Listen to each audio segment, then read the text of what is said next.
Yan, ganda siya paggabi.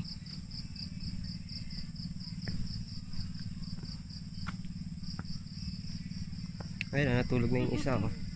Sarap ba matulog? Grabe, oh. Sarap tulog, ah. Ayun. Oops, ano to? Natutukan ako ng ano. Sarap ba matulog? Sarap mo pahinga. Tara na. Ayan, ganito siya paggabi dito. Medyo magalaw lang yung pagbibideo kasi hindi ko gamit yung DJI Osmo.